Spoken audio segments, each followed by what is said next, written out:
প্ৰাঞ্চল নগাঁও চিকিৎসা মহাবিদ্যালয়ত দুৰ্নীতিৰ অভিযোগ মৰণোত্তৰ পৰীক্ষাৰ প্ৰতিবেদনৰ নামত ধন সংগ্ৰহৰ অভিযোগ জ্যেষ্ঠ অধ্যাপক ডক্টৰ মনোজ কুমাৰ সিনহাক আটক জাগিৰোড আৰক্ষীৰ ফৰেনচিক বিভাগৰ মুৰব্বী অধ্যাপক ডক্টৰ মনোজ কুমাৰ সিনহা মৰণোত্তৰ পৰীক্ষাৰ প্ৰতিবেদন সলনিৰ নামত ধন সংগ্ৰহৰ অভিযোগ শেহতীয়াকৈ চিকিৎসা মহাবিদ্যালয়খনৰ দায়িত্ব লৈছিল ডক্টৰ বিষ্ণুৰাম দাসে তাৰ পাছৰে পৰা ব্যাপক দুৰ্নীতি সংঘটিত হোৱাৰ অভিযোগ উঠিছে 6 মাহত চিকিৎসা মহাবিদ্যালয়ৰ পৰা চুৰ হৈছে প্ৰায় 48 লাখ টকাৰ সামগ্ৰী শীঘ্ৰেই কেইবাগৰাকীও উচ্চপদস্থ বিষয়াক জেৰা কৰাৰ সম্ভাৱনা আছে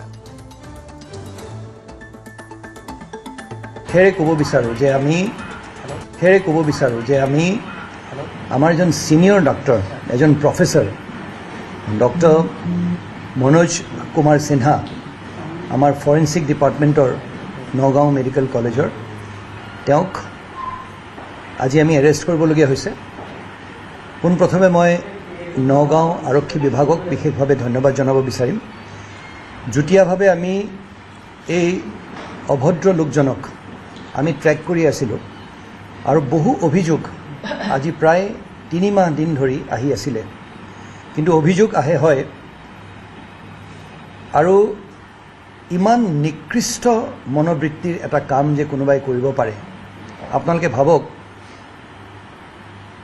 পোষ্টমৰ্টম চলি আছে এজন পিতৃ বা এগৰাকী মাতৃ বা কোনোবা এজন আত্মীয় স্বজন সেই মৃতদেহটো লৈ কান্দি আছে আৰু সেইটো সময়ত মাতি পেলাই হিপক্ৰেটিক ওথ লোৱা এজন ডাক্তৰে যদি সোধে যে ৰিপৰ্টটো ভাল লাগিবতো আপুনি ভাবক আজি আমি সমাজখন কিমান তললৈ নামিছোঁ আৰু এই ঘটনা চাঞ্চল্যকৰ ঘটনা নগাঁও চিকিৎসা মহাবিদ্যালয়ত দুৰ্নীতিৰ অভিযোগ দীৰ্ঘদিনৰ পৰা উঠি আহিছিল মৰণোত্তৰ পৰীক্ষাৰ প্ৰতিবেদনৰ নামতো ধন সংগ্ৰহৰ অভিযোগ উঠিছিল জ্যেষ্ঠ অধ্যাপক ডক্টৰ মনোজ কুমাৰ সিনহাক ইতিমধ্যে জাগিৰোড আৰক্ষীয়ে আটক কৰিছে ফৰেনচিক বিভাগৰ মুৰব্বী অধ্যাপক ডক্টৰ মনোজ কুমাৰ সিনহা মৰণোত্তৰ পৰীক্ষাৰ প্ৰতিবেদন সলনিৰ নামত ধন সংগ্ৰহ কৰিছিলে এনেধৰণৰ অভিযোগ আছে আৰু শেহতীয়াকৈ চিকিৎসা মহাবিদ্যালয়খনৰ দায়িত্ব লৈছিল ডক্টৰ বিষ্ণুৰাম দাসে তাৰ পাছৰে পৰা ব্যাপক দুৰ্নীতি সংঘটিত হোৱাৰ অভিযোগ উঠিছিল 6 মাহত চিকিৎসা মহাবিদ্যালয়ৰ পৰা চুৰ হৈছে প্ৰায় 48 লাখ টকাৰ সামগ্ৰী শীঘ্ৰেই কেইবাগৰাকীও উচ্চপদস্থ বিষয়াক জেৰা কৰাৰ সম্ভাৱনা আছে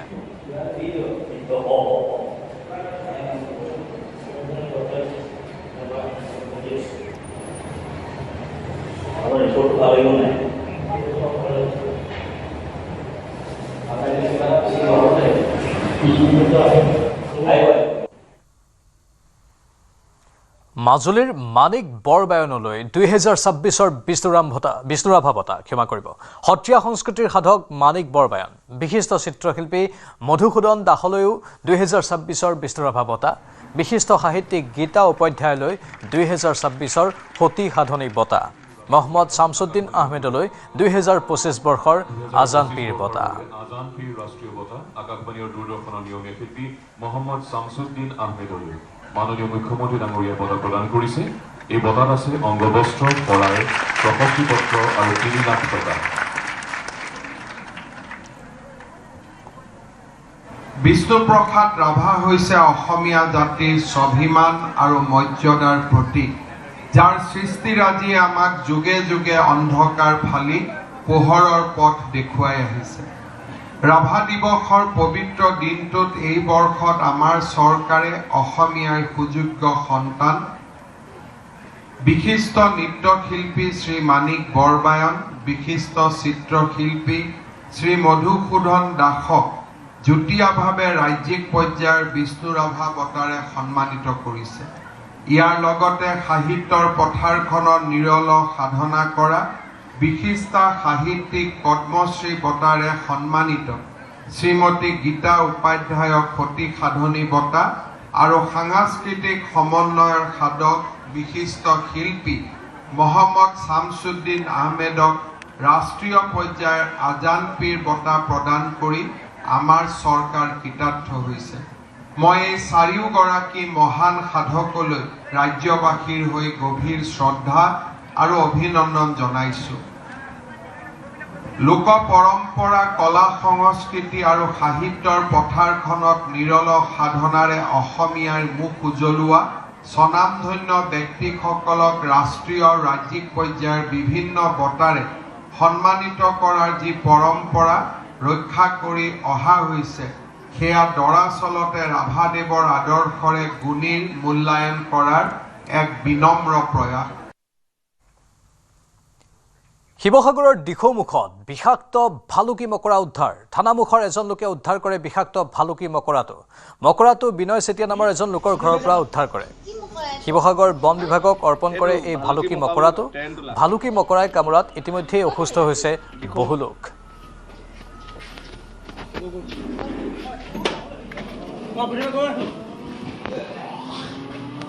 এই ট্ৰেণ্টোলা যিটো অসমীয়াত ভালুকি মকৰা বুলি কয় গৈছে আগৰ দিখৌমুখত বিনয় চেতিয়া মানুহ এঘৰৰ পৰা উদ্ধাৰ কৰা হৈছিলে। আচলতে তেখেতলোকে দেখাৰ পিছত গৈ পিনি এইটো সুৰক্ষিতভাৱে উদ্ধাৰ কৰা হ'ল। তাৰপিছত আজি আমি বন বিভাগত আমি হাতত গতাই দিয়া হৈছে আৰু অলপ পাছতে ইয়াৰ হেবিটেট এৰিয়া এটা চাই ৰিলিজ কৰি দিয়া হ'ব। এই মকৰাটোৰ বাবে এইটো এটা বিষাক্ত মকৰা হয়। যদিও বিষাক্ত ই কামুৰিলে মানুহৰ মৃত্যু নহয়, কিন্তু যোনডোখৰ জেগাত কামুৰিব সেই জেগাডোখৰত বহুত বেছি বিষ হ'ব বা জেগাডোখৰ ইনফেকশ্যন হোৱাৰ সম্ভাৱনা থাকিব। আৰু এই মুহূৰ্তত জুবিন ক্ষেত্ৰত গৰিমা শইকীয়া গাৰ্গ উপস্থিত হৈছে। পোনপটীয়া সম্প্ৰচাৰ আগবঢ়াব বিচাৰিছোঁ। মন্তব্য আগবঢ়াই আছে গৰিমা শইকীয়া গাৰ্গে।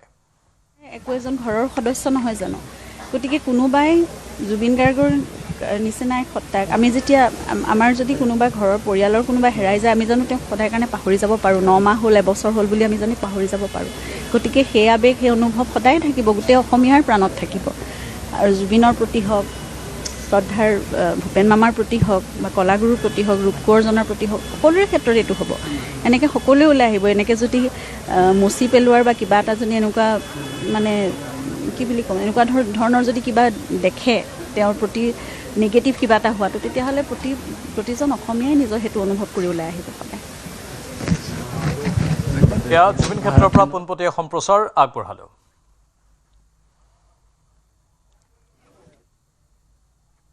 তেজপুৰত দ খালত সোমাই 2টি কন্যা শিশুৰ মৃত্যু। দোলাবাৰী ফুলতলাত সংঘটিত হৈছে এই কৰুণ ঘটনা। আন এটি শিশুক জীৱন্তে উদ্ধাৰ কৰা হৈছে। মৃত শিশু দুটি 11 বছৰীয়া আয়েছা খাতুন আৰু 10 বছৰীয়া আৰিফা খাতুন। আয়েছাৰ ভগ্নী 8 বছৰীয়া চাহিদা খাতুনক জীৱন্তে উদ্ধাৰ কৰা হৈছে। স্থানীয় লোকে তিনিওটি শিশুকে উদ্ধাৰ কৰে। তেজপুৰ কনকলতা অসামৰিক চিকিৎসালয়লৈ নিয়ে শিশুকেইটিক। জীৱন্তে উদ্ধাৰ কৰা শিশুটিক উন্নত চিকিৎসাৰ বাবে প্ৰেৰণ কৰা হৈছে। বিদ্যালয়ৰ পৰা আহি খেলিবলৈ গৈছিল 3 শিশু। খেলি থকাৰ মাজতে মৰা ভৰলীৰ দ খালত সোমাই শিশুকেইটি পৰে।